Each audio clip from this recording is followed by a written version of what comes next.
Video games have progressed so rapidly in the past few decades that games that were once called the peak of gaming are now seen as busted up pieces of shit. When GTA 5 came out, that shit was like an event. People were blown away by how advanced and realistic it was, but nowadays, that's merely scratching the surface of what a game can do. So oftentimes developers will take a game that everybody loves, do some crazy shit to it, and try and make it just as good as new games coming out. But it's so easy for these games to just be a sham, and nothing more than ways of exploiting your childhood in an attempt to vacuum as much money out of your wallet as possible. But on the other hand, many of these games prove to be amazing recreations of your childhood favourites, and often become the definitive way of experiencing that game. Now before anyone says anything, yes, a lot of people have talked about this topic before, such as Donkey and Paracynical, but they made those videos when remasters, remakes and reboots was still a big thing to happen. But now it feels like we get a remake or remaster every other week, so there's a lot more to talk about now. The simplest form of this is a remaster, and one of my favourites of these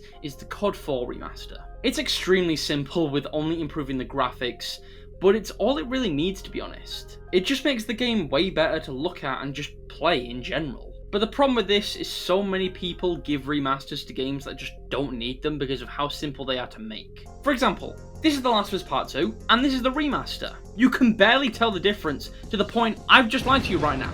This one is the original. But remasters shouldn't just serve as a mere iPhone upscale effect. A remaster can often be a way to play a game on a newer console. Red Dead Redemption 1 was one of the best games to ever come out during the 2010s because it paved the way for games trying to tell a serious story to adults. But for so long, it was locked exclusively to the PS3, that made it impossible for so many people to play it. But then it got its remaster, which isn't really a remaster, they just kind of made a few lighting effect changes here or there, but you know, it just proved an amazing way to bring an old game to a newer console. A remaster should also fix bugs and other annoying shit from an old game that just makes it an arse to play. Like in the old Uncharted games, coming out of cover can seriously fuck you up because you'll just be aiming at nothing. But fixing this in the remaster, fixing this little issue just makes it so much better to play. Like I said, remasters are very simple in their approach because it just makes a game look nicer, but sometimes it's all you need. And it's why I feel remakes often get hyped up, or some remasters will just lie and say they're a remake, because people assume more effort is put into a remake. But believe it or not, there is room to fuck up a remake. Metal Gear Solid is one of my favourite games of all time, from the gameplay to the story, and most importantly, the voice acting and its script. It's all action movie-y, but it never really crosses the line of ridiculousness. But in the Twin Snakes remake, they changed it a lot. In this scene, Snake is trying to find out Meryl's codec frequency from Baker. Sorry, I forgot. Damn! And here's how they did it in the Twin Snakes. Sorry, I forgot. Damn! And this isn't even the worst example. Eat this!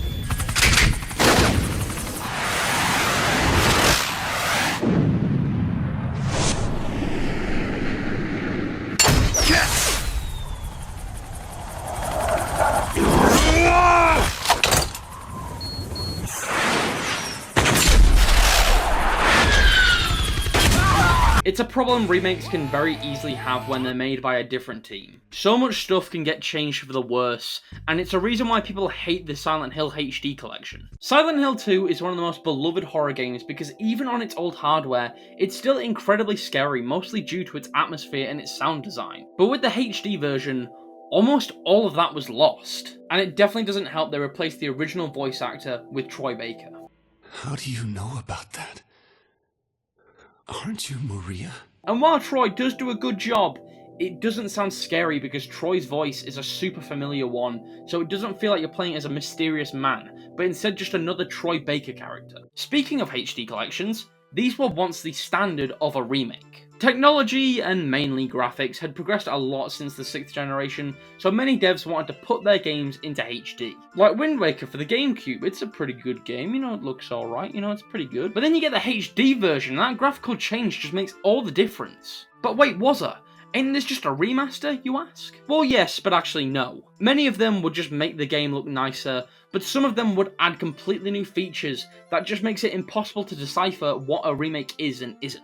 But a clear remake is stuff like the Resident Evil remakes. Not only do the games look incredible now, sometimes resembling real life, but the game is created straight from the ground up, often recontextualizing events and added new features to make the game even scarier. If only Leon sounded like a real person, then it'd be perfect. As long as we stick together, we'll be fine. Do you shut the fuck up? But again, the line gets blurry because the Shadow of the Colossus remake is constructed from the ground up, but that's about it. There's a new photo mode, yes, but that is the only difference, really. But like every man that gets to that age, you eventually have to draw that line in between the sand to decipher what you think a remake is, so I'm just going to define what I think that means to me. A remake to me is a game that is made brand new, from scratch. And if they only make the game look better and use the same shit, it's a remaster. But what if you fuck up a series so bad they restart it from the beginning? Like how the Halloween movies started off with a guy killing people and later turned into a whole cult thing that I don't really get, so the writers just said, fuck it, we're gonna start over. For movies, I think everyone hates it when a product gets rebooted. It just feels shit.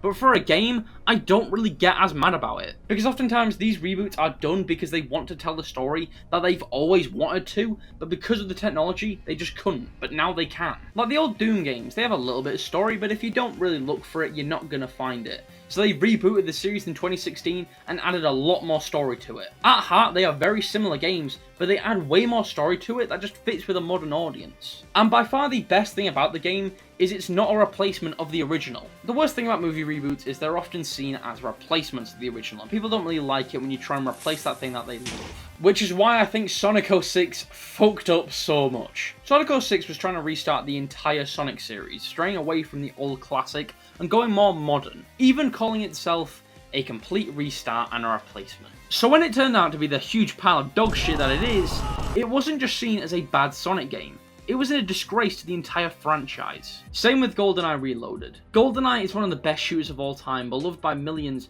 and it really sets itself apart from other shooters. And then the reboot just makes it a shitty Call of Duty ripoff.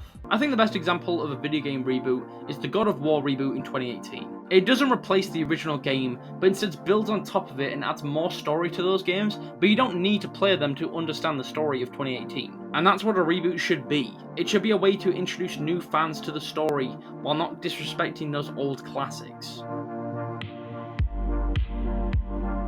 I do like when a game gets a remaster, or a remake, or a reboot because they have a lot of potential. They can become the definitive way to play that game and bring a new audience into the series. So I guess what I'm trying to say is when you remaster, remake, or reboot a game, please do it justice. Because if you ruin it, you could fuck up the whole series. So for the love of God, care about it.